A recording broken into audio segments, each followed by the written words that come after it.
我想跟这些小朋友玩一会儿。一会儿吧，那去吧。玩一会儿就上来啊。行。注意安全。哟，小心小心！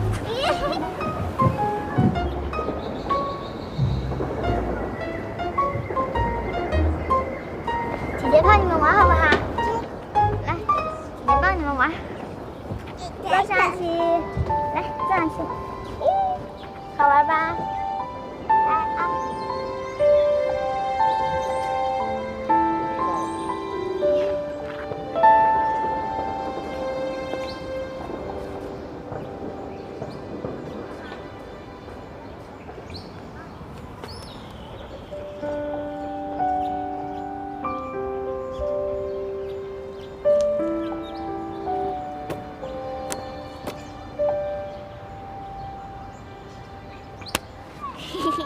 少宇帅哥，我早就发现你在盯着我看了。怎么样，还是我厉害吧？是，依恋最厉害了，每次我都赢不了你。少宇帅哥，你什么时候走的？你怎么走了都不跟我们说一声啊？我都快想死你了。我上次有急事要去处理，没来得及跟你们说，对不起啊。我也好想你的。那你什么时候回来啊？我还要听你给我讲小王子的故事呢。还要再过一段时间，等我回来就给你讲故事。你知道吗？天乐还有依然都在家里等你呢。我们去找他们吧。来，走。现在还不行。为什么？因为我要急着赶回到上回给你讲的小王子的那个星球上去，有事情要办，来不及见他们的。是吗？少宇帅哥骗人。其实那都是书上说的，根本就没有什么小王子的星球。当然有小王子的星球了，这星球上有特别好吃的东西，还有好玩的，住的也特别舒服。等我下回回来就带你去玩，好不好？真的？真的。不许骗人。不骗人。拉钩。拉钩上吊，100年不许骗，直聘就是小狗。盖章。盖章不做小狗啊！我不在的日子，你要乖乖听话。我会听话的。还有，我今天来看你，不许告诉别人。为什么不能跟他说？我想给他们个惊喜。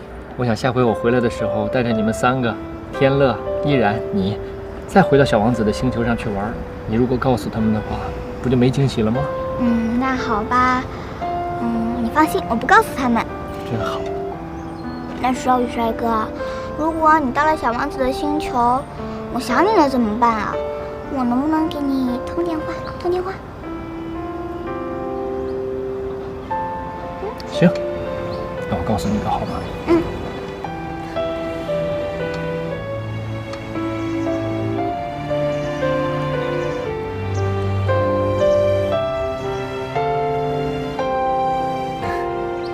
怎么样？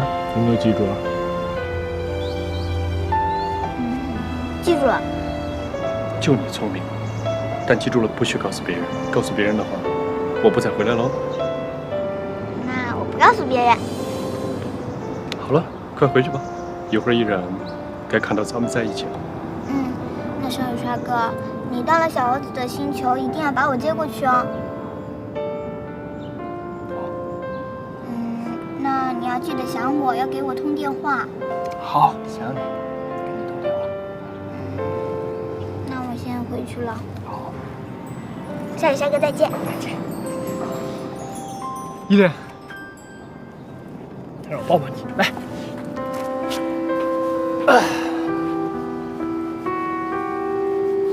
好了，回去吧。妈咪，乖乖的。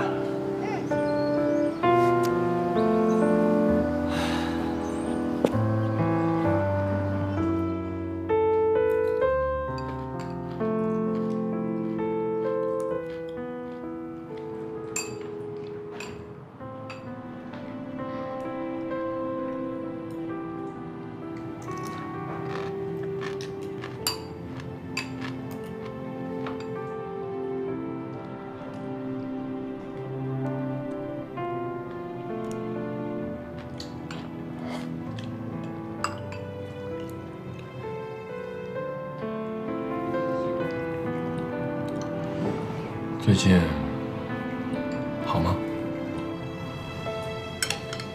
挺好的。你呢？挺好的。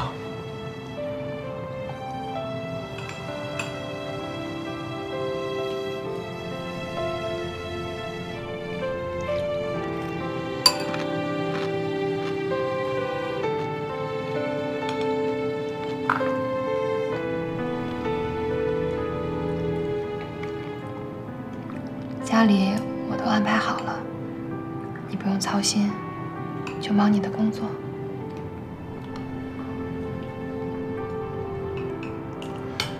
你要有什么需要帮忙的，你直接告诉我，怕我忙，想不起来。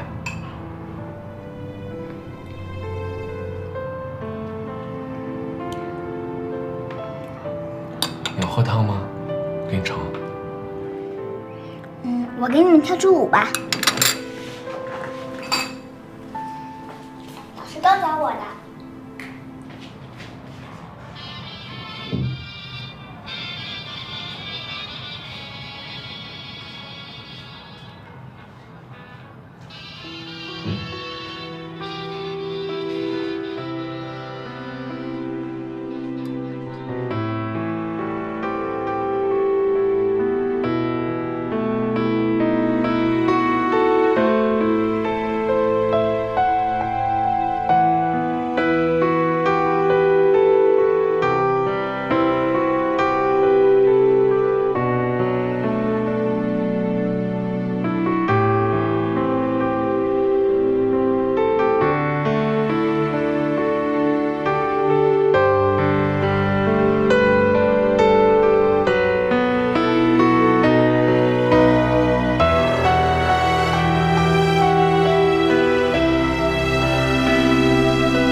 叔叔，我已经帮你把1000万还给林天乐了。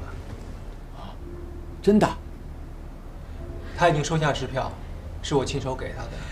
哎呀，这真是太谢谢你了，莫哲。你说这让叔叔怎么感谢你才好啊？叔叔，我跟妮妮是一起长大的，帮这些忙应该的。哎呀，不，叔叔啊，还是要好好的谢谢你才行啊！你放心，你们家的债，请给我点时间，我一定能还上。哎呀，莫哲，你是帮了叔叔一个大忙啊！莫哲，以后你有什么事求叔叔，尽管开口，别客气啊。叔叔，我还真有件事儿需要您帮我。哎，说。我想娶来你。我其实喜欢妮妮已经很久了，我觉得我跟她挺合适的，而且我也能好好照顾她。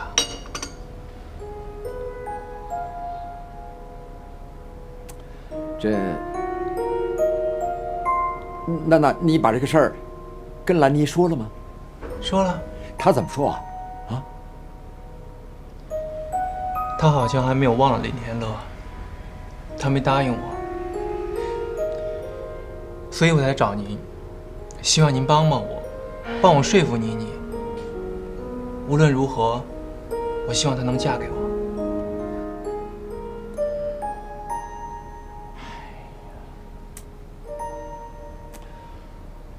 莫哲啊，可这结婚的事情，恐怕叔叔做不了主啊。这事儿啊，不是叔叔帮不了你，这事儿我的确是为难呐。你看哈，这妮妮和天乐刚刚分手，而且还是因为我的原因。叔叔，那个林天乐那样误会妮妮，让妮妮那么伤心，跟他分手是应该的。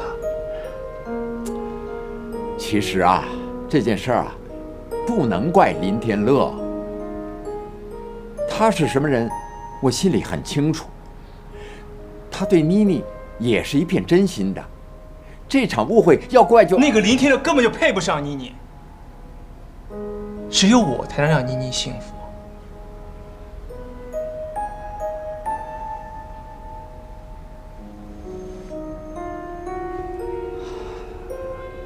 我真的不明白，那个林天乐到底哪儿好，你要这样维护他？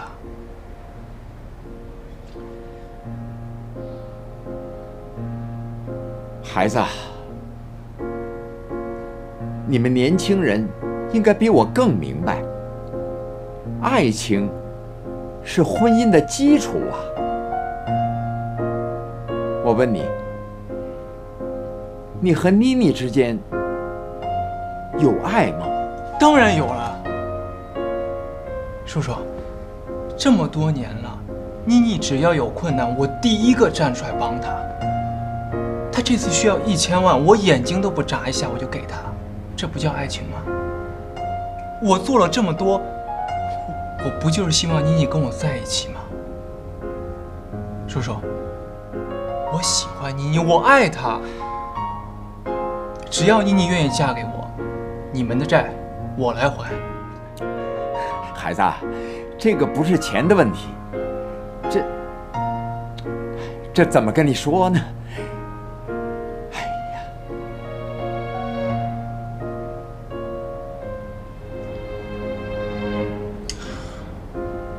如果您不答应的话，那你就立即把1000万还给我。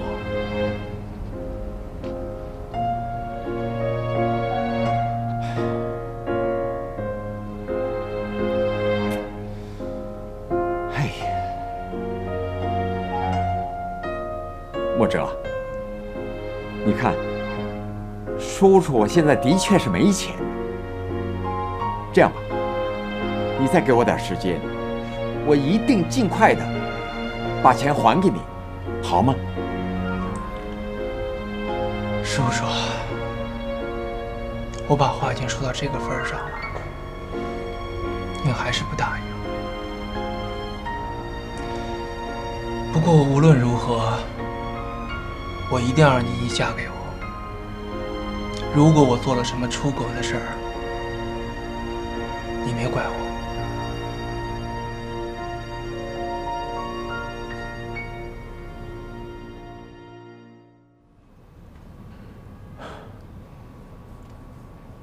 兰妮，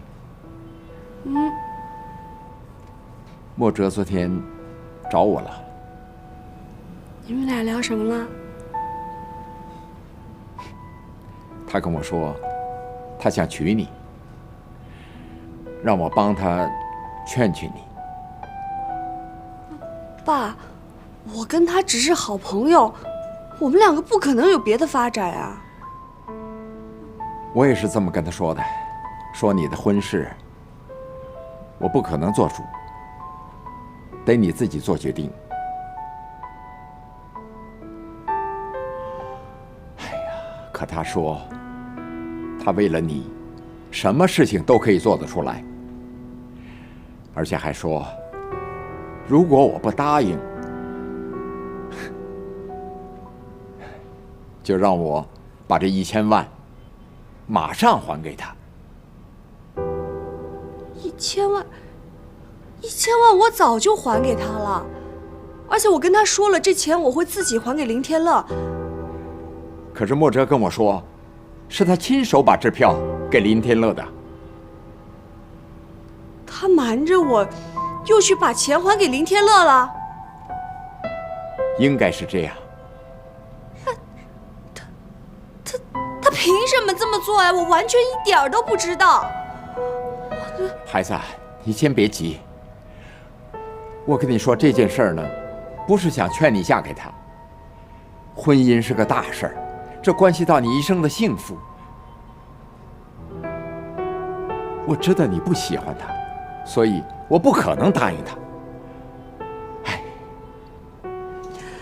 爸，你别操心了，我去找他谈。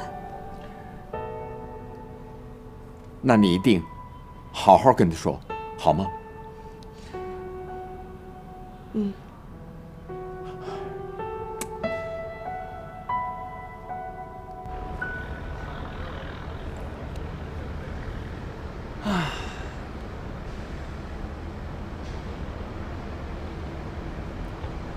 莫哲，哎，走，吃饭。干嘛呀？你凭什么去给林天乐还钱？你不告诉我？妮妮，我那是在帮你啊！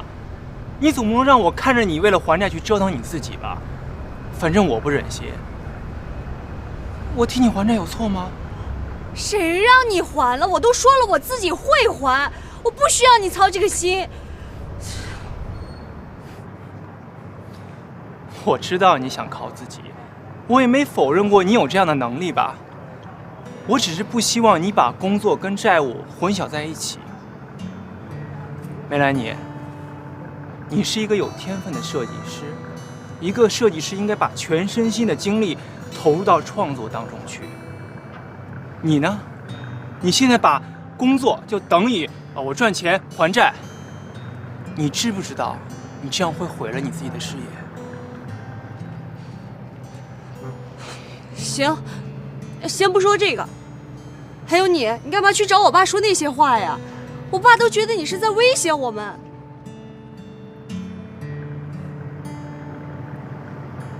妮妮，对不起，是我错了，是我一时冲动，对叔叔说了那些混账的话。我本来只是想让叔叔帮我劝劝你，可是叔叔说这感情的事儿，你自己说了算，我就一时没想通，这叔叔他为什么一点都不肯帮我？可是不管怎么样，对不起。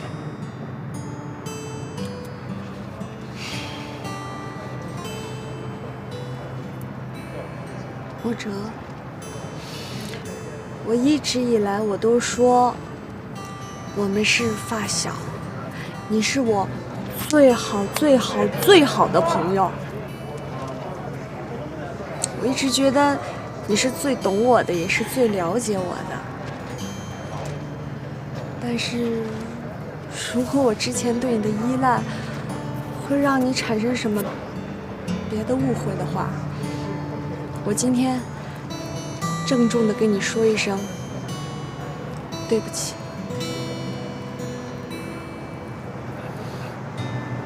妮妮，我知道这一时半会儿让你接受我很难，我不逼你，可是不管怎么样，我都是你最好的朋友吧。所以我觉得不管你遇到什么事儿，我都应该站出来去帮你，不让你受委屈。我希望你知道，我做了这么多事儿，当然我做错了，不过我希望你幸福。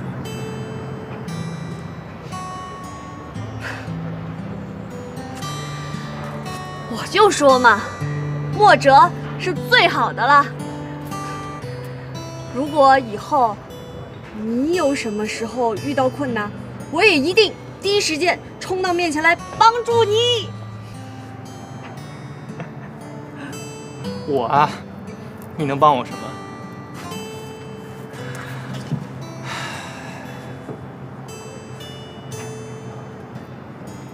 妮妮啊，虽然我不知道我这样说合不合适，但我觉得有些事儿我应该告诉你。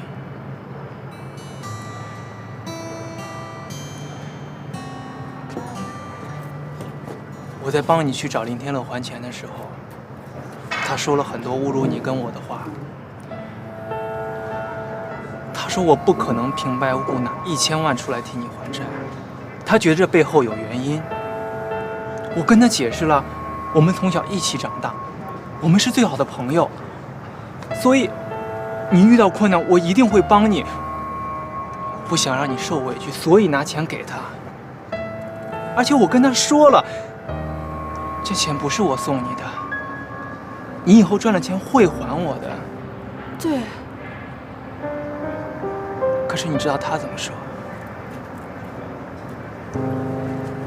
他说梅兰妮跟你靠得那么近，就是因为你墨者有钱而已。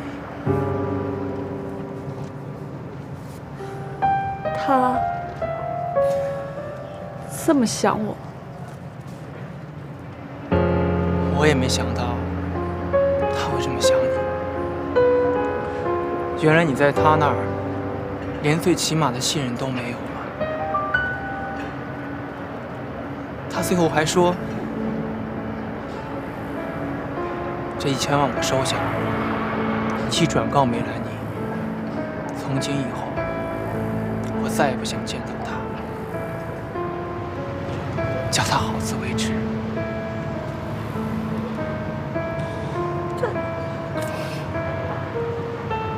真的这么说吗？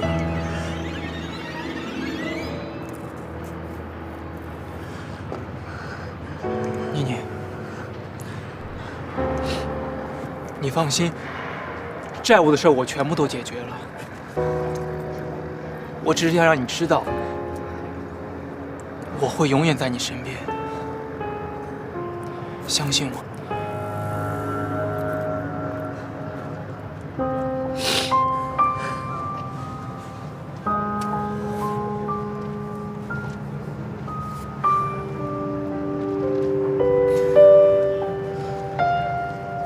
妈，先喝碗汤。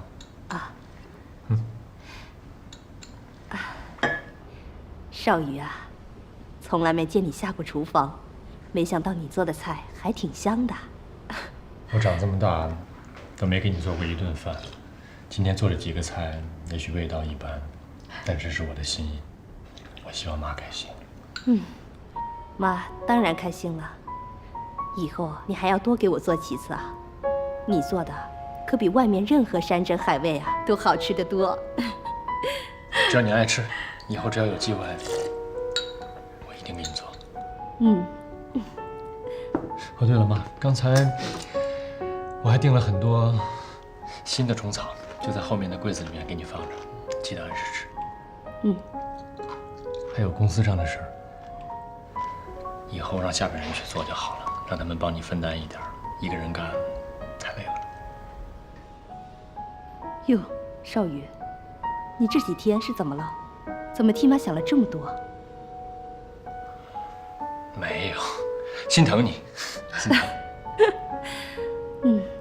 从小到大，你为了培养我，花了多少精力，花了多少心思，我都知道。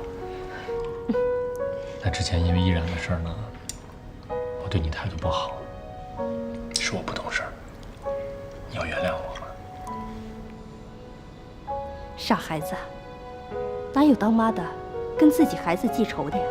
妈不怪你，能有你这么个懂事的儿子，妈已经很知足了。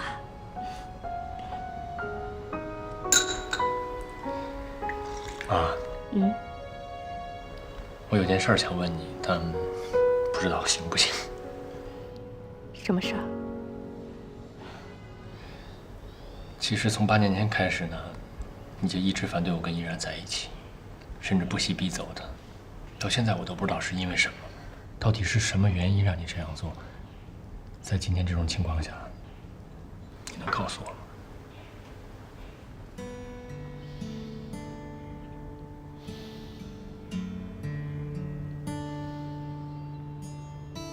少宇，妈之所以反对你和依然在一起，因为当年他爸是咱们家生意的竞争对手。我跟他爸爸在商场上有很多的明争暗斗，这些你们都不知道。后来，我联合了几家公司，用了很极端的手段，把他们家的生意彻底给击垮了。所以我一直担心，依然是故意接近你，是替他们家来复仇的。妈不得不替你防着点儿。少宇，妈知道当你那么做，可能伤害了你的感情，但是生意场上本来就是你争我夺，不能有半点怜悯，否则被击垮的可能就是我们。你要明白妈的一片苦心。明白，现在明白了，都明白了。事情过去就让它过去了，再去追究谁对谁错，没什么太大的意义。只是这样看来，依然其实也是一个受害者，他没有错，对吗？少宇，很多事情不像你想的那么简单。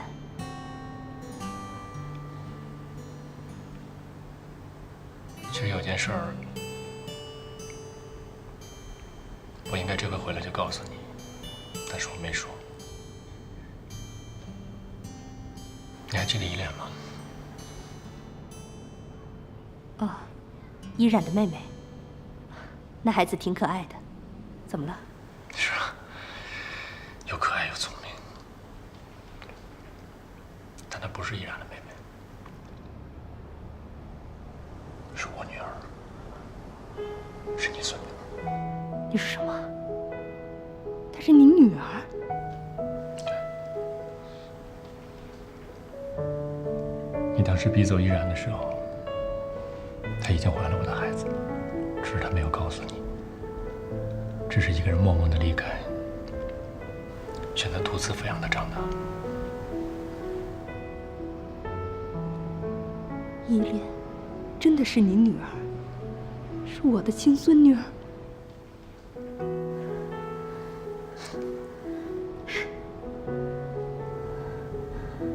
妈，你把我养大，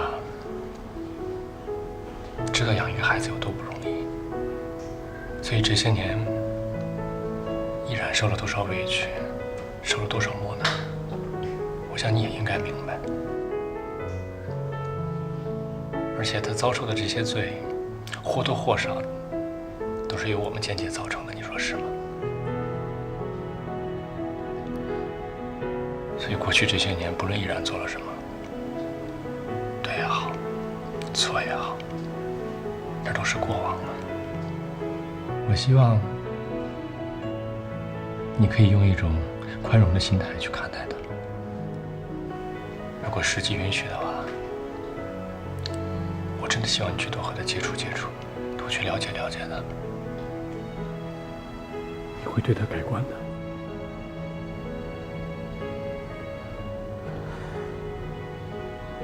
妈，依然选择为了我生下这个孩子，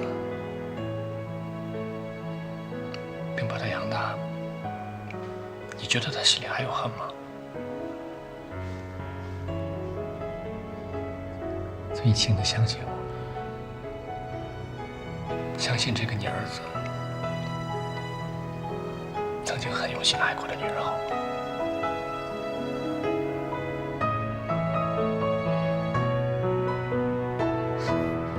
谢谢妈。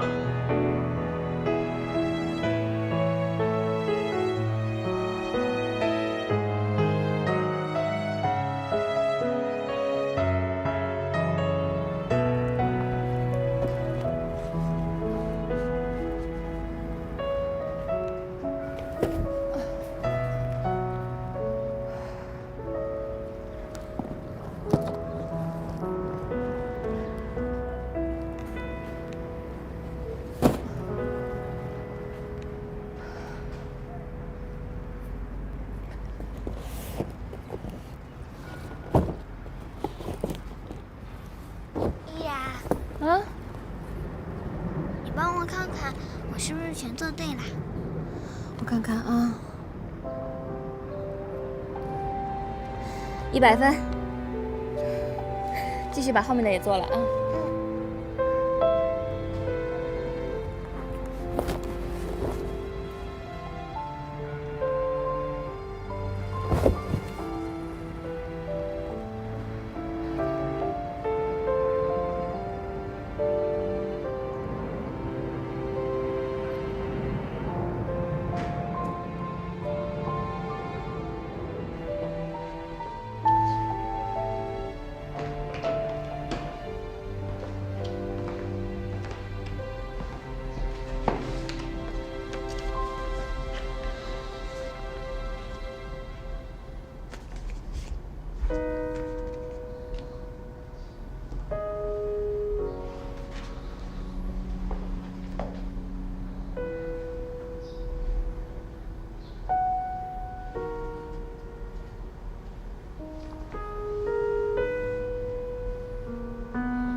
依然，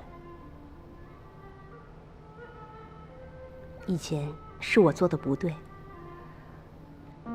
三番五次的拆散你和少宇。昨天少宇已经把一切都告诉我了。他都告诉你了？我也是个女人，也是带孩子过来的。我知道，一个女人独自抚养孩子有多么的不容易。这些年，你一定吃了不少苦吧？其实，这些年有依恋陪在我身边，更多的还是快乐。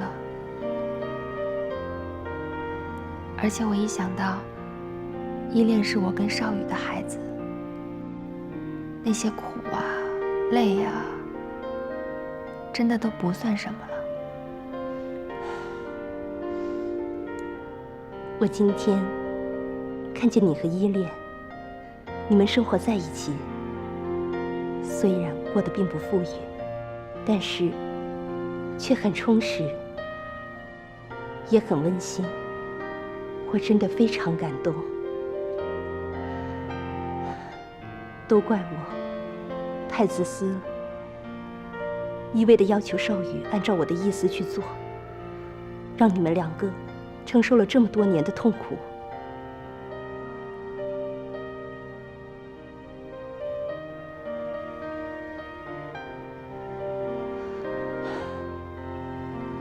依然，我希望你能回到少宇的身边，你们两个应该重新在一起。阿姨，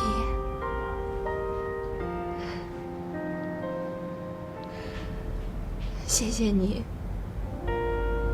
终于接纳我们。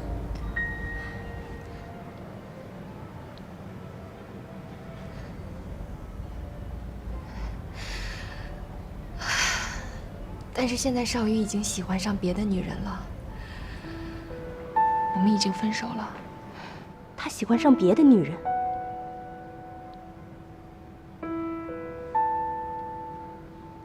他绝对不可能。我亲眼看见的，他跟李密在一起了。他不可能和李密在一起。如果真有这事儿，我早该知道。他一定是在演戏给你看。演戏？这里肯定有原因。他现在干嘛还要演戏啊？他没有理由再骗我了。不如我们一起去找他，当面问问这到底是怎么回事。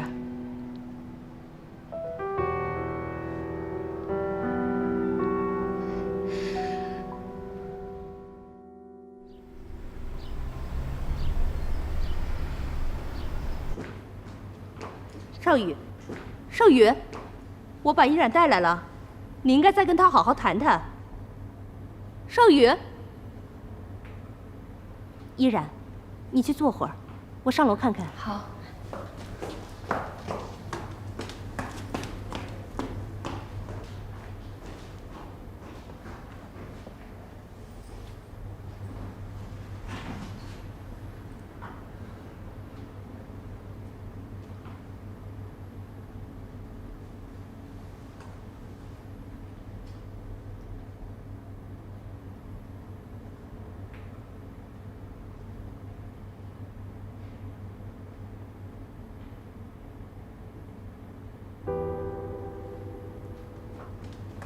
依然，少宇不见了，他把行李都搬走了。阿姨，这有一封信，会不会是少宇留的？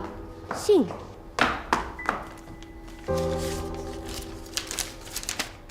请原谅我的不辞而别，我有点事儿，要先离开一阵子，不用来找我。我想此时此刻，妈，你一定见过了依然，她是我生命中唯一爱过的女人。我希望你们能够彼此接纳，为了我，把之前的不愉快全部忘掉。还有依恋，依恋非常聪明可爱，希望你们能够好好的抚养她，给她快乐和温暖。祝你们永远幸福快乐，我会默默的为你们祈祷。少宇，阿姨，少宇这是怎么了？为什么突然走了？是啊，我这就去公司找找。好，你快去，一定要找到他。好的，等我的消息啊。嗯。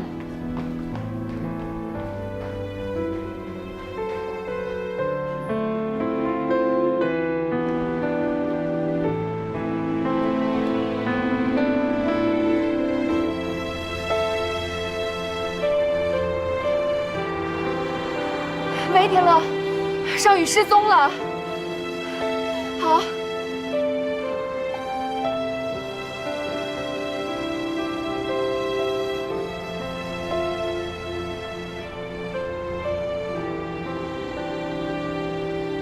依然，什么情况？少宇怎么了？他留下一封信就走了，我跟他妈妈都不知道他去哪儿了。一封信，信上都写什么了？他说他有事要离开一阵子，让我们都不要去找他。但是我感觉他可能永远都不会回来了。这样，找那谁，那个李密，走。我已经找过了，她根本就不是谭少宇的女朋友。而且上次那回也是因为谭少宇要气我，特意逼他演的一出戏。啊？公司的人都在到处去找，一有消息就会通知我们的。等会儿，有点给我说懵了。这样吧。咱们呀，分头找，先去谭少宇经常会去的地方找，好吧？好，分头找，电话联络。好。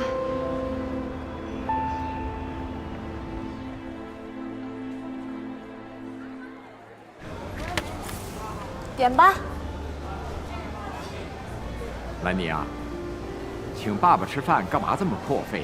随便吃点就行了。哎呀，我发奖金了，请老爸吃点好的。你这孩子，别把自己搞得这么累。你看你都瘦了，这样下去身体不行的。啊？爸，我是成年人，不是孩子。而且我告诉你，我已经计划好了，我先多接几个案子，然后积累点人脉和经验，到时候我就可以自己开工作室了。可是你这个样子，爸爸看着心疼啊。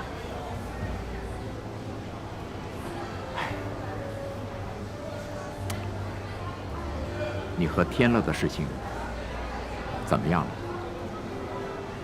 难道就真的这么分开了？爸，今天挺高兴的，咱们能不说这个吗？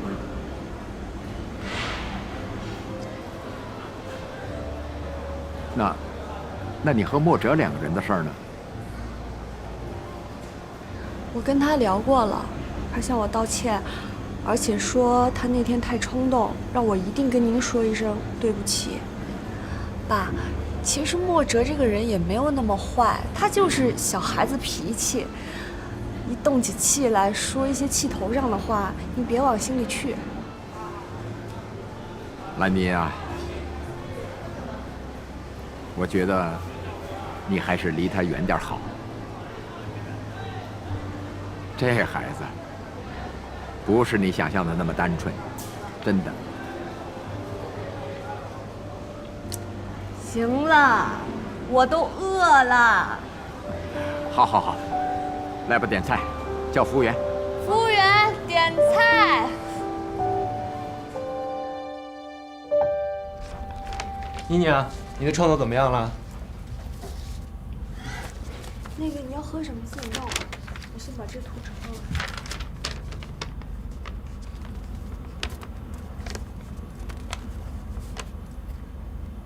我先把这图画完，你要喝什么自己弄啊。哎，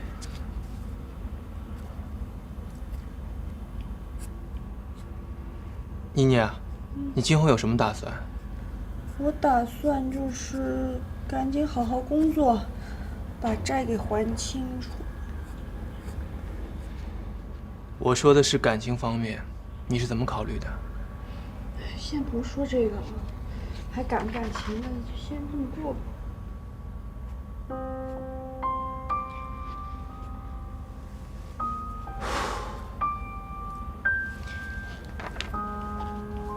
梅兰妮，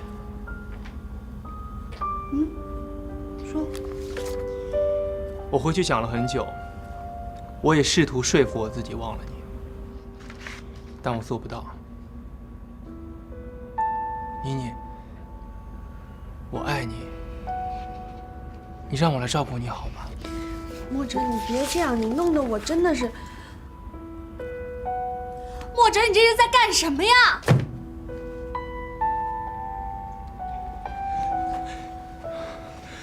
你告诉我呢，我哪儿不好？我可以为你改，我真的可以。你哪儿都做得很好，墨哲。可是我只是把你当成哥哥。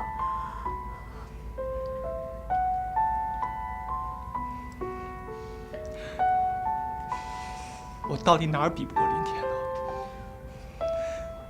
林天乐他能给你的，我可以给你；他给不了你的，我付出一切代价也可以给你。给我一次机会，好不好？墨哲，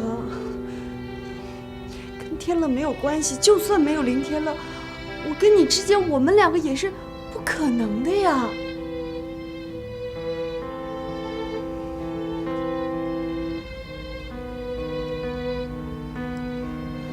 你就真的对我无动于衷？你是我的家人，家人，家人。对。我再问你最后一次，你愿意嫁给我吗？我跟你结婚，这不可能。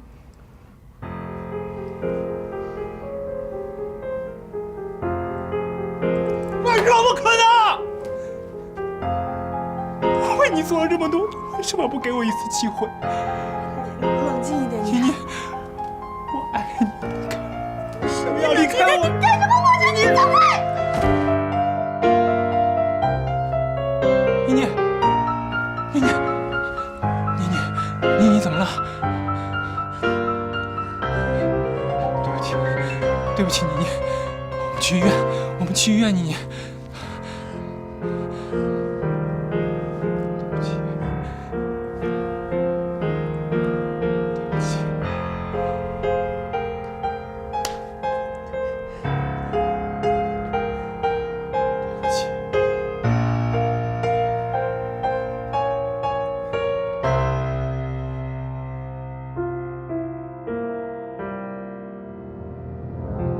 停车！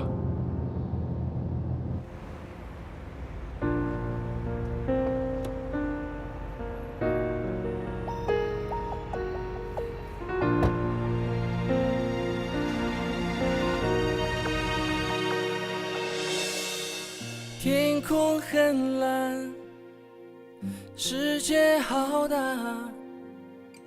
爱是否会悄悄消散？我喜欢你，做我女朋友呗。是否感受到我为爱发狂？坚持多久才能靠岸？林天乐，保持沉默，知道我为你流过多少眼泪，试着伤过多洒脱少次心吗？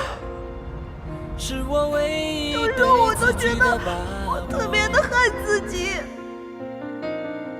像一只发了疯扑火的名花有主，坚持着信仰的执着，为你快乐，宁愿束缚自我。也许这样不是彼此想要的结果。为你快乐，宁愿束缚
坚强。那么不愿意见我？你不也是吗？你今天怎么突然想起来这儿了？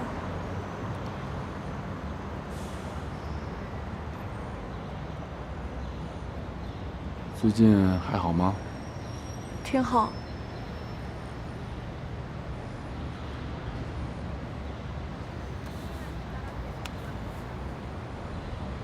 你头怎么了？我不小心磕了。磕哪儿了？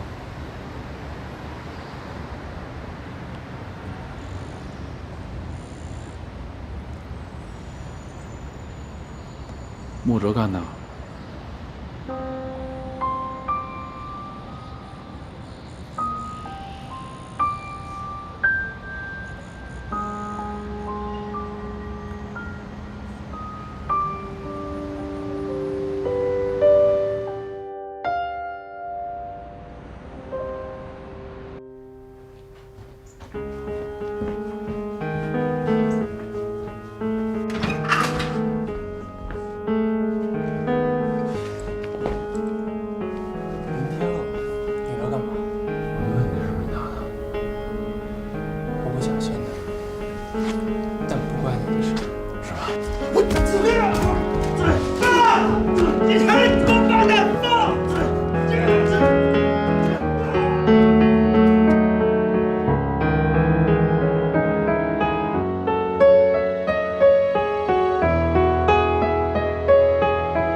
好点了吗？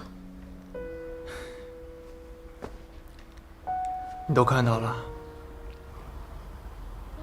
林天乐竟然打我，我不会放过他。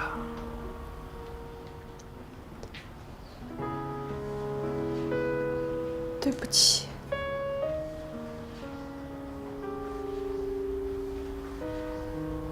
你不用跟我说对不起，更不用替林天乐说。我已经让律师去准备材料，我让他坐牢，谁也别想救他，你也别想救他。莫哲，你够了，别说了！我要让他坐牢。你在考虑？我让他坐牢！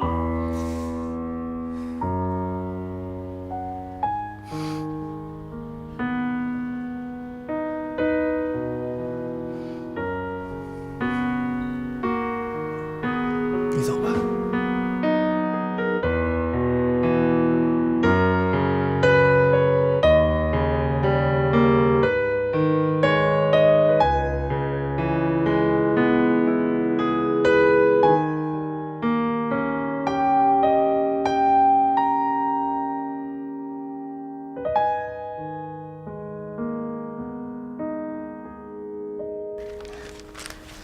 莫哲，我是代表林家来跟你道个歉，啊。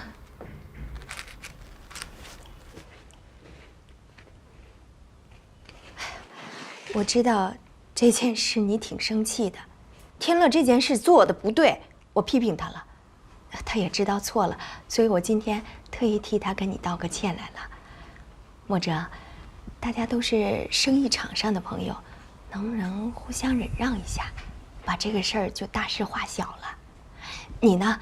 你开一笔数目，我们给你一笔赔偿金，就让这件事情过去了，行吗？让这件事过去的唯一方法，就是让林天乐去坐牢。哎呀，莫哲，你可不行，不能这么做。天乐不能坐牢，林家的企业还等着他呢。他如果坐牢了，公司就没人管了。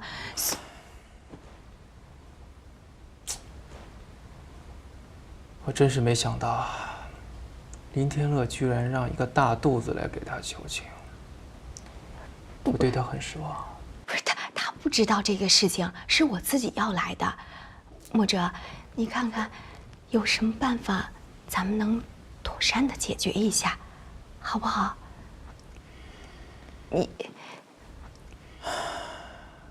我累了，你们走吧。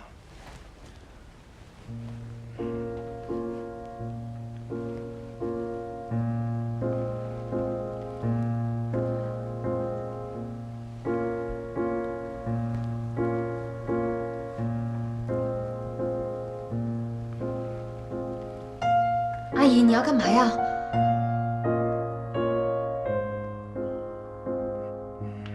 莫哲，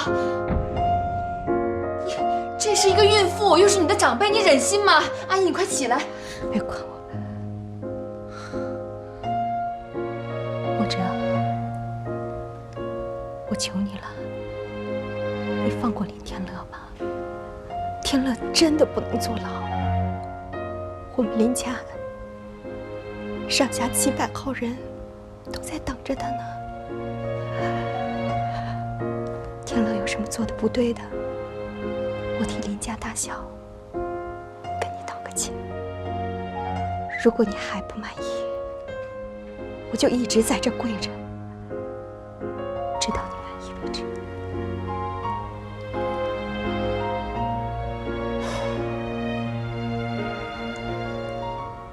你起来吧。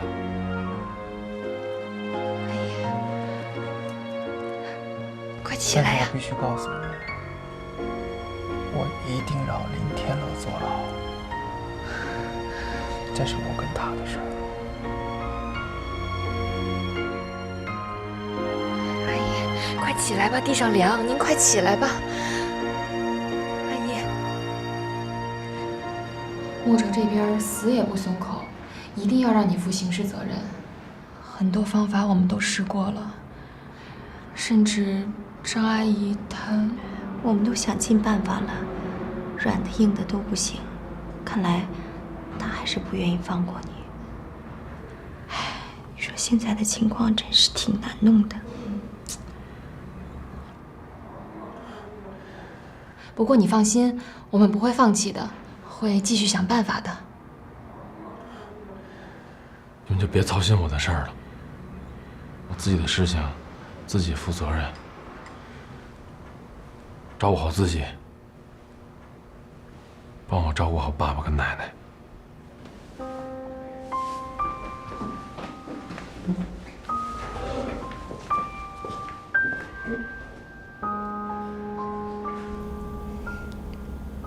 墨哲的脾气我很清楚，一旦决定的事情很难改变。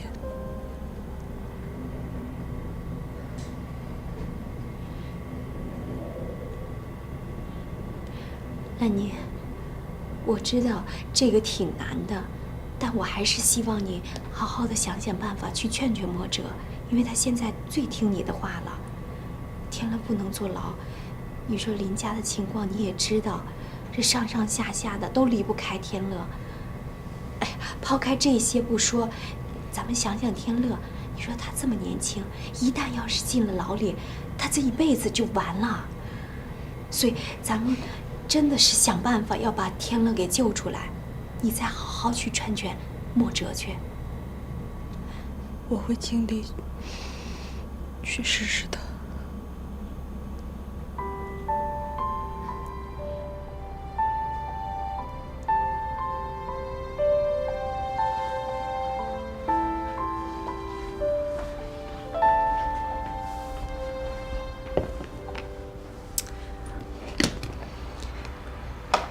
给你熬了点粥，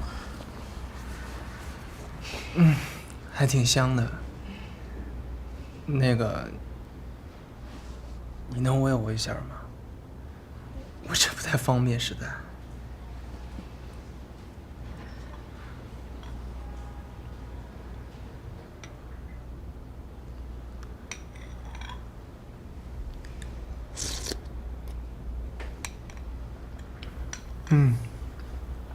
挺好吃的。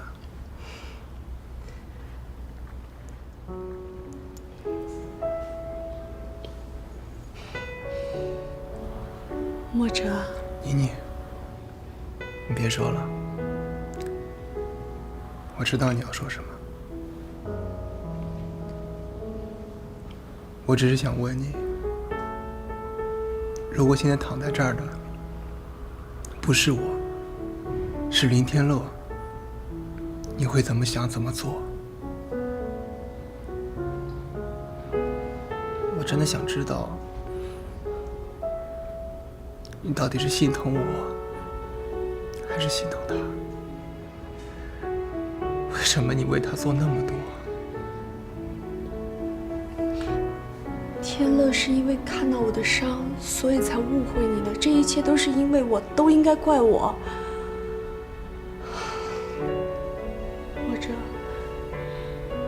你能不能看在我们这么多年好朋友的份上，这次就放过天乐吧？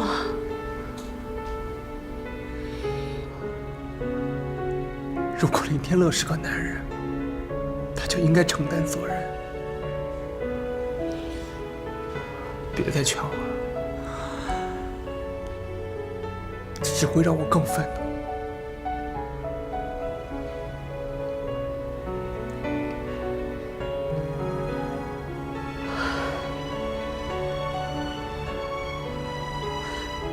就没有别的办法吗？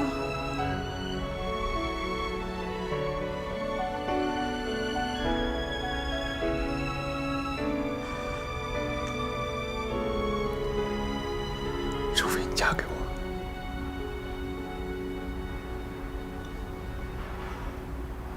我爱你，妮妮，我真的爱你。我没有别的办法了。别怕飞得多遥远，把一切留恋停在分别之前。没什么会觉得遗憾，眼泪笑了的瞬间。感谢可以遇见你，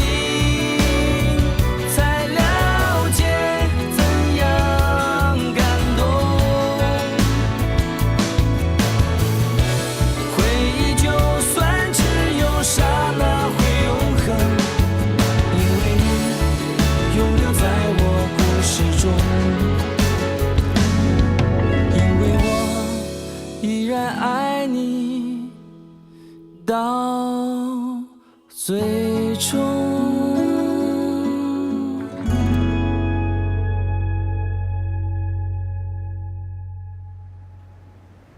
都这么多天了，少宇还是一点消息都没有，他到底在哪儿啊？阿姨，您先别太着急，我先给您做点吃的，您好歹先吃点。我没有胃口。我去开门，快去看看，是不是少宇回来了？阿姨，董事长，张律师，你怎么来了？坐吧。我听说谭总失踪了。是啊，一点消息都没有，我们都已经找了好几天了。我考虑了几天，觉得这件事还是应该跟您说，是有关于谭总的。少宇跟你有联系？没有。不过，他离开公司之前委托我做了一件事情，这是前些天他要我帮他立的遗嘱。遗嘱？他为什么要立遗嘱啊？他说他患了脑癌，可能时日不多了。脑癌？哎，阿姨，你没事吗？您怎么回事啊？少宇怎么会得了脑癌？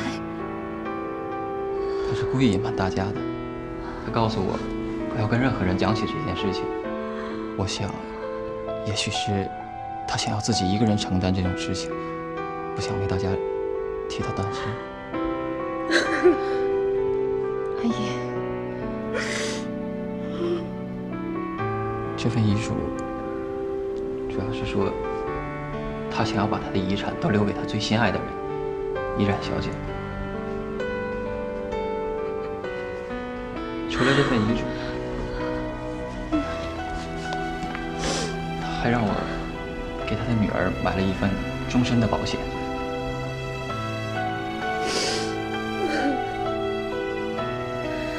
那他有没有说他去哪儿了？他没有跟我提起这件事，我也在想，为什么他突然一声不吭的就消失了。